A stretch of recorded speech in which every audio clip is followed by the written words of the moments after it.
أعوذ بالله من الشيطان الرجيم. بسم الله الرحمن الرحيم. الحمد لله الذي أنزل على عبده الكتاب ولم يجعل له عوجا قيما لينذر بأسا شديدا من لدنه ويبشر المؤمنين الذين يعملون الصالحات أن لهم أجرا حسنا ماكثين فيه أبدا وينذر الذين قالوا اتخذ الله ولدا ما لهم به من علم ولا لآبائهم كبرت كلمة تخرج من أفواههم إن يقولون إلا كذبا فلعلك باخع نفسك على آثارهم إن لم يؤمنوا بهذا الحديث أسفا إنا جعلنا ما على الأرض زينة لها لنبلوهم أيهم أحسن عملا وإنا لجاعلون ما عليها صعيدا جرزا أم حسبت أن أصحاب الكهف والرقيم كانوا من آياتنا أعجبا إذا والفتية إلى الكهف فقالوا ربنا آتنا من لدنك رحمة وهيئ لنا من أمرنا رشدا فضربنا على آذانهم في الكهف سنين عددا ثم بعثناهم لنعلم أي الحزبين حسى لم لبثوا أمدا نحن نقص عليك نبأهم بالحق إنهم فتية آمنوا بربهم وزدناهم هدى وربتنا على قلوبهم إذ قاموا فقالوا ربنا رب السماوات والأرض لن ندعو من دونه إلها لقد قلنا إذا شتتا هؤلاء قوم اتخذوا من دونه آلهة لولا يأتون عليهم بسلطان بين فمن أظلم ممن افترى على الله كذبا وإذ اعتزلتموه وما يعبدون إلا الله فأبوا إلى الكهف ينشر لكم ربكم من رحمته ويهيئ لكم من أمركم مرفقا وترى الشمس إذا طلعت تزاور عن كهفهم ذات اليمين وإذا غربت تقرضهم ذات الشمال وهم في فجوة من ذلك من آيات الله من يهد الله فهو المهتدي ومن يضلل فلن تجد له وليا مرشدا وتحسبهم أيقاظا وهم رقود ونقلبهم ذات اليمين وذات الشمال وقلبهم واسط ذراعيه بالوسيط لو اطلعت عليهم لوليت منهم فرارا ولملئت منهم رعبا وكذلك بعثناهم لتساءلوا بينهم قال قائل منهم كم لبثتم قالوا لبثنا يوما أو بعد يوم قالوا ربكم عالم بما لبثوا فابعثوا أحدكم بورقكم هذه إلى المدينة فلينظر أيها أزكى طعاما فليأتكم رزق منه وليتلطف ولا يشعرن بكم أحدا إنهم يذروا عليكم يرجموكم ويعيدكم في ملتكم ولا تفلحوا إذن أبدا وكذلك عاثرنا عليهم ليعلموا أن وعد الله حق وأن الساعة لا ريب فيها إذ يتنازعون بينهم أمرهم فقال ابنوا عليهم بنيانا ربهم عالم بهم قال الذين غلبوا على أمرهم لنتخذن عليهم مسجدا سيقولون ثلاثة رابعهم كلبهم ويقولون خمسة سادسهم كلبهم رجما بالغيب ويقولون سبعة وثامنهم كلبهم قل ربي عالم بعدتهم ما يعلمهم إلا قليل فلا تمار فيهم إلا مراء ولا تستفت فيهم منهم أحدا ولا تقولن لشيء إني فاعل ذلك غدا إلا أن يشاء الله. واذكر ربك إذا نسيت وقل عسى أن يهدي لربي لأقرب من هذا رشدا. ولبثوا في كهفهم 300 سنين وازدادوا 9. قل الله أعلم بما لبثوا له غيب السماوات والأرض أبصر به وأسمع ما لهم من دونه من ولي ولا يشرك في حكمه أحدا.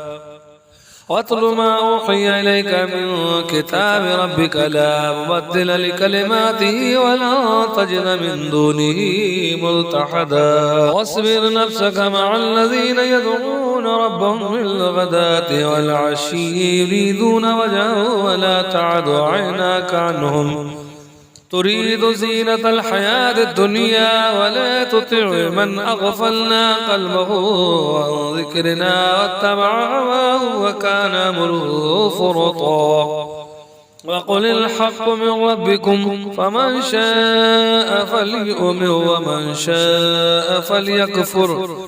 إنا أعتدنا للظالمين نارا أحاط بهم سرادقها وإن يستغيثوا يغاثوا بماء كالمهل يشوي الوجوه بئس الشراب وساءت مرتفقا. إن الذين آمنوا وعملوا الصالحات إنا لا نضيع أجر من أحسن عملا. أولئك لهم جنات عدن تجري من تحتهم الأنهار يحلون فيها من أساور من ذهب ويلبسون ثيابا خضرا من سندس واستبرق متكئين فيها على الأرائك نعم الثواب وحسنت مرتفقا. واضرب لهم مثل الرجلين جعلنا لأحدهما جنتين من عناب وحففناهما بنخل وجعلنا بينهما زرعا كلتا الجنتين آتت أكلها ولم تظلم منه شيئا وفجرنا خلالهما نهرا. وكان له ثمر فقال لصاحبه وهو يحاوره أنا أكثر منك مالا وأعز نفرا.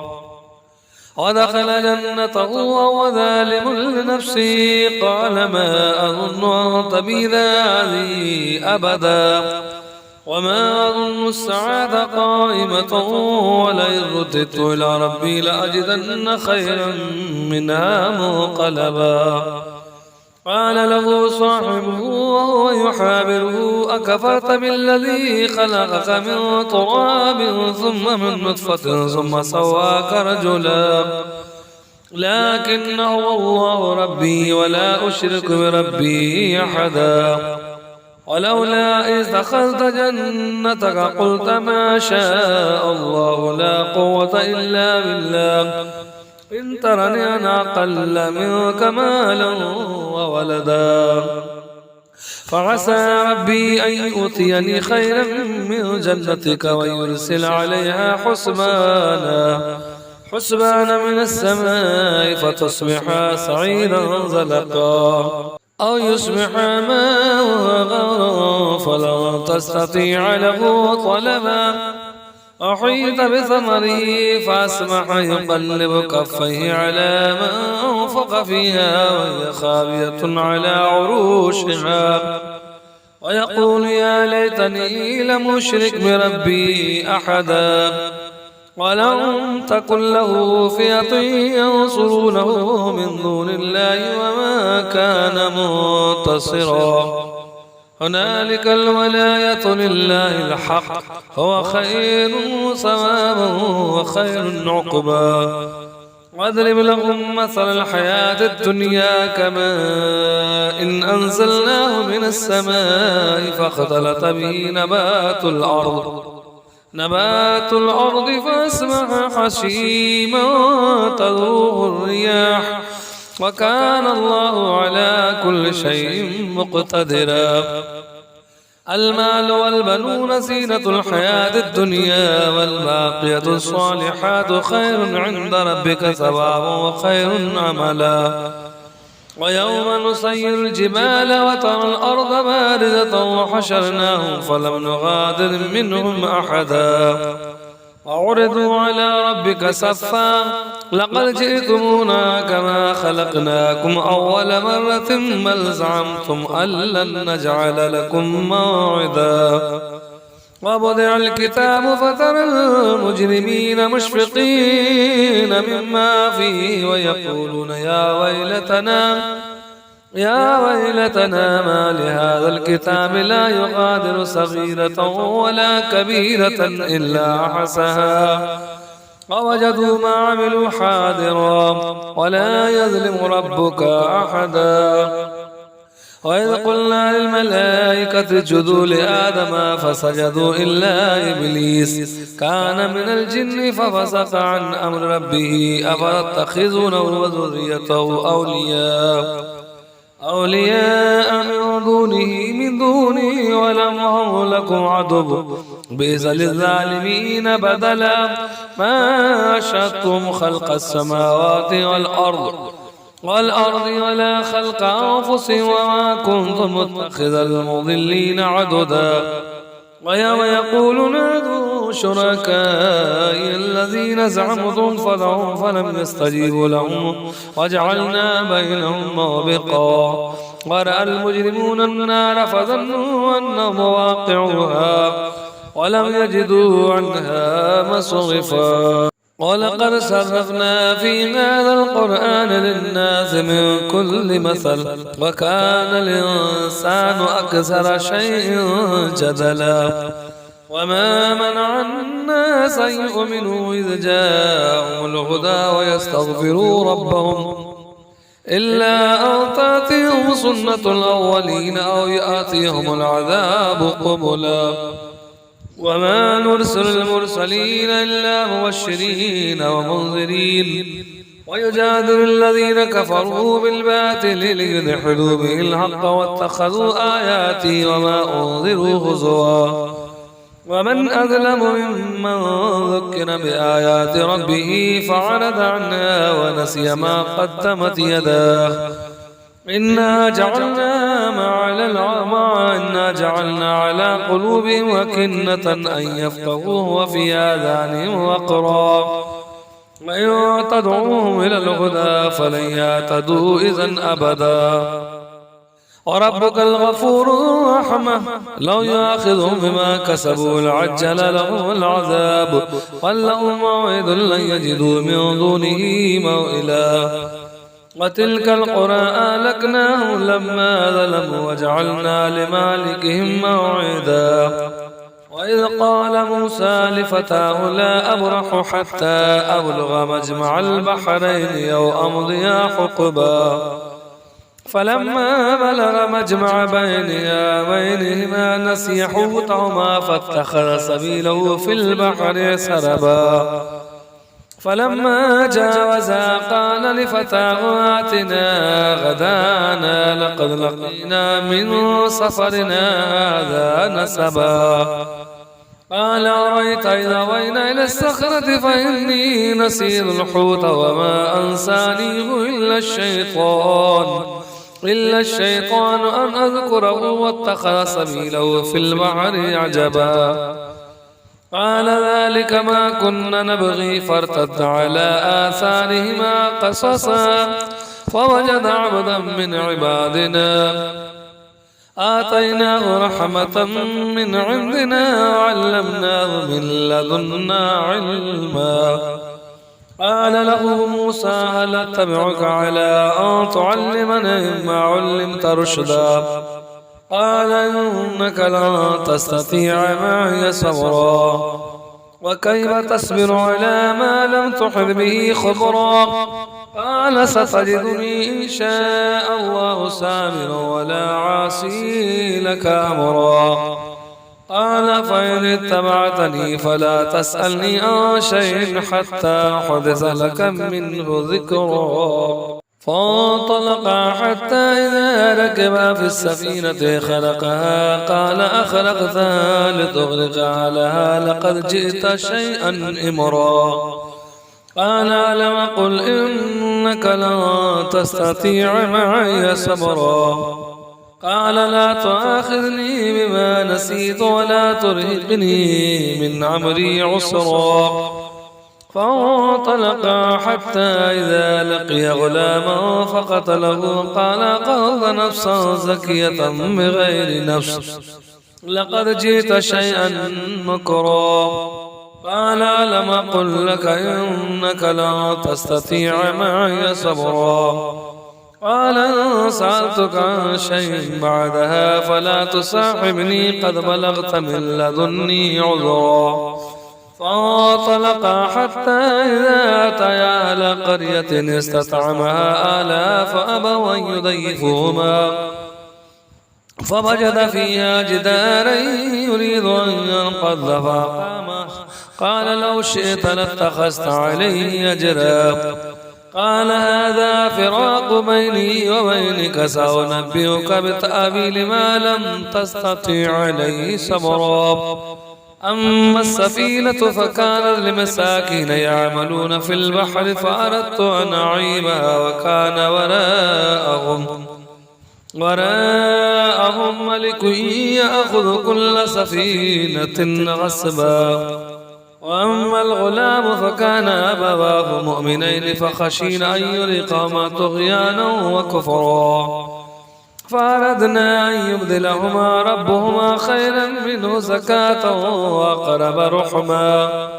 وأما الجدار فكان لغلامين يتيمين في المدينة وكان تحته كنز لهما وكان أبوهما صالحا. فأراد ربك أن يبلغا أشدهما ويستخرجا كنزهما رحمة من ربك وما فعلته عن أمري ذلك تأويل ما لم تستطع عليه صبرا. ويسألونك عن ذي القرنين قل سأتلو عليكم منه ذكرا. إنا مكنا له في الأرض وآتيناه من كل شيء سببا.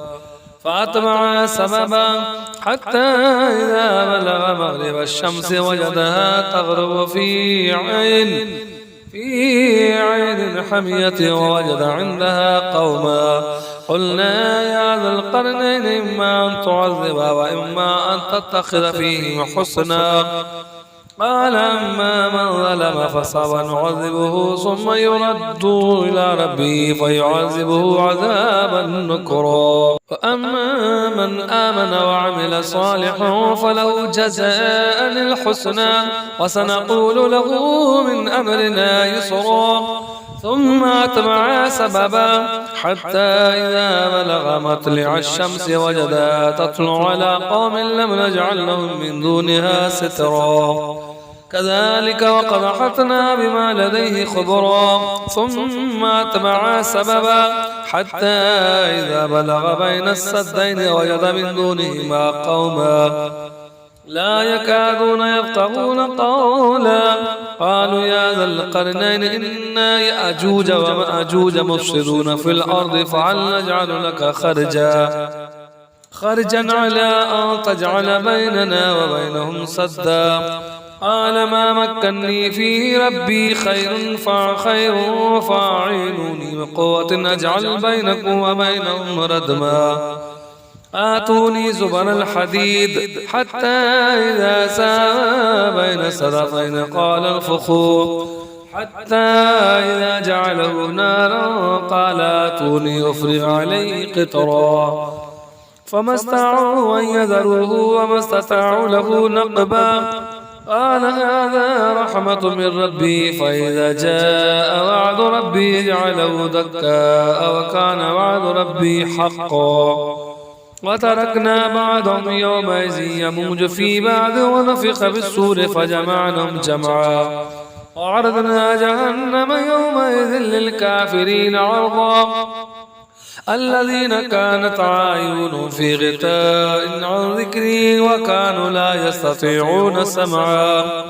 أفحسب الذين كفروا أن يتخذوا من بعدي من دون أولياء إنا اعتدنا جهنم للكافرين نزلا قل هل ننبئكم بالأخسرين أعمالا الذين ضل سعيهم في الحياة الدنيا وهم يحسبون أنهم يحسنون صنعا أولئك الذين كفروا بآيات ربهم ولقائه فحبطت أعمالهم فلا نقيم لهم يوم القيامة وزنا ذلك جزاء جهنم ما كفروا واتخذوا آياتي ورسلي هزوا إن الذين آمنوا وعملوا الصالحات كانت لهم جنات الفردوس نزلا خالدين فيها لا يبغون عنها حولا قل لو كان البحر مدادا لكلمات ربي لنفذ البحر قبل أن تنفذ كلمات ربي ولو جئنا بمثله مددا قل إنما أنا بشر مثلكم يوحى إلي أنما إلهكم إله واحد فمن كان يرجو لقاء ربه فليعمل عملا صالحا ولا يشرك بعبادة ربه أحدا صدق الله العظيم.